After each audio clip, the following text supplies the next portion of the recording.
केला बेचने वाली चुड़ैल। एक बार की बात है, जादूपुर नाम के एक गांव में करतब दिखाती एक औरत एक रेड्डी के लिए गांव में आती है।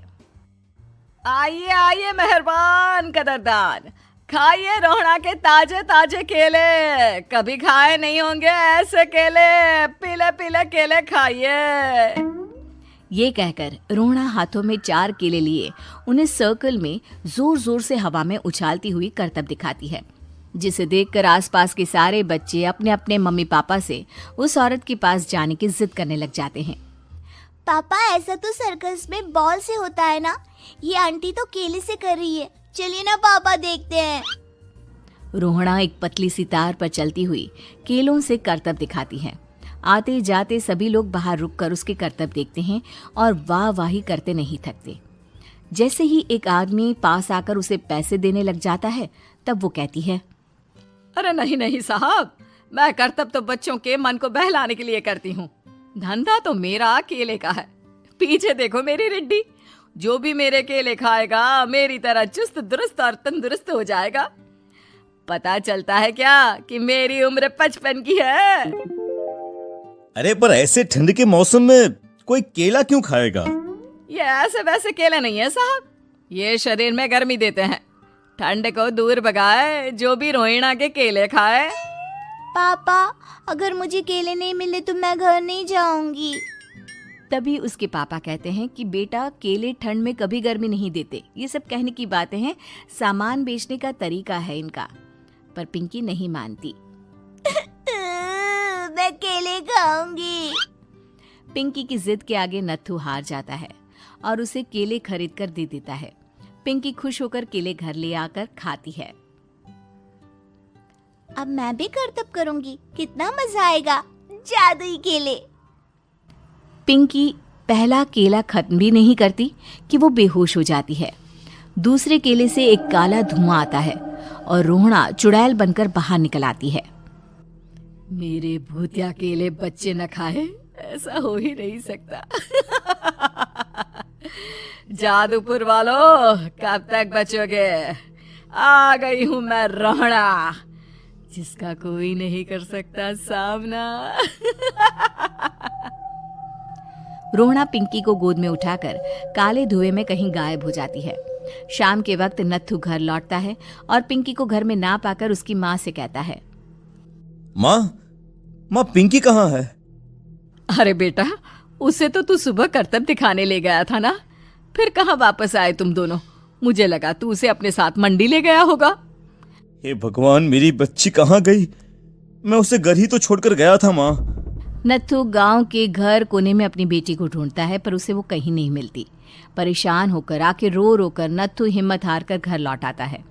अगली सुबह रोहड़ा फिर से करतब दिखाने आती है और इस बार पिंकी की तरह रोनी केले खरीद लेता है। 50 रुपए दिए थे पापा ने, सारे पैसों के मैंने केले खरीद लिए हैं। अब मैं भी आंटी की तरह ही करतबबाज बन जाऊंगा। यही सोचते हुए रोनी केले खाता है और पहला अकेला केला आधा खत्म भी नहीं करता कि चुड़ैल उसके सामने आ जाती है। मेरे साथ चलने का समय आ गया है रोनी। ये तो बस शुरुआत है। अब इस गांव के सारे बच्चे धीरे धीरे मेरे कब्जे में होंगे, एक बच्चा भी नहीं बचेगा। ये कहकर रोनी को गोद में लेकर काले धुएं में अदृश्य हो जाती है। इसके बाद हर रोज गांव में से कोई ना कोई बच्चा गायब होता, पर ऐसा क्यों हो रहा है किसी को भी समझ में नहीं आ पा रहा था। रोज की तरह अपनी बेटी पिंकी की तलाश में नत्थू गांव के एक तालाब के पास बैठा रो रहा था। कहाँ गई मेरी पिंकी? शकुंतला के जाने के बाद एक वही तो मेरा सहारा थी। अरे उसकी आत्मा कोस रही होगी मुझे कि मैं अपनी बच्ची को संभाल भी नहीं पाया। नत्थू ये कहता हुआ रो ही रहा था कि तभी तालाब में से उसे शकुंतला की आवाज सुनाई देती है। कहाँ थी तुम शकुंतला? हमारी बच्ची और सारे गायब हुए बच्चे रोहड़ा के कब्जे में हैं। वो बच्चों को जो केले देती है उससे बच्चे बेहोश हो जाते हैं और उसके कब्जे में आ जाते हैं और वो उन्हें ले जाकर काली दुनिया में ले जाती है। पर वो ऐसा क्यों कर रही है? ये मैं नहीं जानती, पर उस दुनिया का रास्ता मैं आपको बता सकती हूँ। जहां ये नदी खत्म होती है वहां एक केले का पेड़ है, उसके नीचे एक दरवाजा है, वहीं से रास्ता जाता है उस दुनिया का। ये कहकर शकुंतला की आत्मा गायब हो जाती है। गांव के सभी लोग झुंड बनाकर उसी रास्ते से काली दुनिया में चले जाते हैं और वहां देखते हैं कि सारे बच्चे वहां काम कर रहे थे। पापा मुझे ले चलो यहाँ से। पापा पापा। सभी बच्चे अपने मम्मी पापा से लिपट जाते हैं। तो तुम लोग यहाँ तक आ गए? क्यों हमारे बच्चों को पकड़ लिया तूने? तुझे शिकार ही बनाना है तो ले, हम सब आ गए हैं, हमें खा ले। नहीं, मुझे बच्चे चाहिए।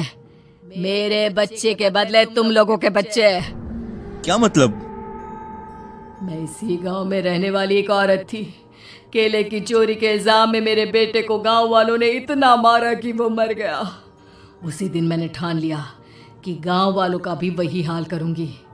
कुछ दिन बाद बेटे के चले जाने के दुख में मैं भी मर गई और मेरी भटकती आत्मा एक चुड़ैल बन गई। और फिर मैंने बदला लिया तुम सबके बच्चे छीनकर। बर्दाश्त नहीं कर पाए ना?